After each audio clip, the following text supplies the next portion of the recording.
In this video, I will show how to solve a compound inequality in two variables. And the idea is that we are basically going to solve it in exactly the same way as compound inequality in one variable. That is, we're going to solve each inequality individually and then perform the set operation on the solution sets that we'll obtain. And the rule is, if the connecting word is and, then we'll be looking for the intersection, and if the connecting word is or, then we'll be looking for the union of the two solution sets. So let's go ahead and get started, and let's graph the first inequality. And to graph this inequality, we're going to start by graphing this equation, and here we should be able to identify that this is an equation of a parabola with the vertex at 1, 1, and it's the standard parabola with stretch factor 1 that opens up. So here I'm just going to draw a standard parabola that opens up. Now, since the inequality is strict, I'm going to use a dashed line to draw that parabola. Now, we have to shade the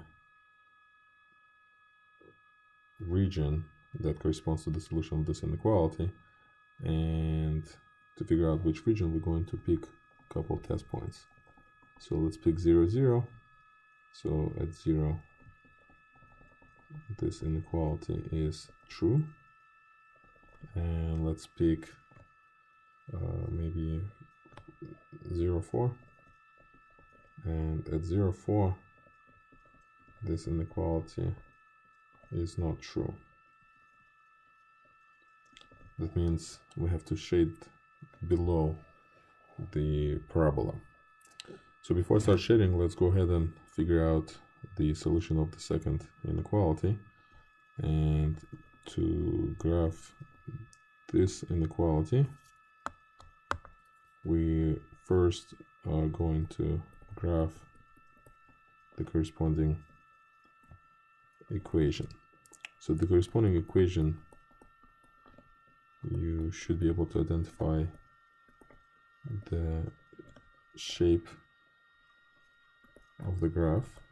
It's ellipse with the center at -1, 2, and the horizontal axis 2, and the vertical axis 3. So it's basically an ellipse that fits inside of this box. However, since we're solving this compound inequality here, I'm not going to draw the box here. I'm just going to draw the ellipse. Since the inequality is non-strict, the ellipse is solid. And to figure out which region to shade, we're going to pick a couple test points. Center is always a good point to pick, so let's pick -1, 2. At -1, 2, we have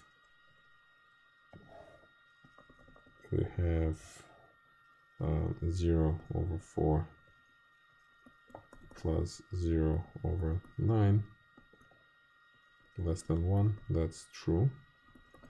And we can pick another test point, for example 2, 2, and 2 plus 1 squared over 4 plus 2 minus 2 squared over 9 less than 1. That's false. So we're going to shade inside of the ellipse. So let's shade the solution of the second inequality first. So we're going to shade inside of the ellipse. Now let's shade the solution of the first inequality. So that's below the parabola. So I'm going to use these vertical lines. So that's the solution of the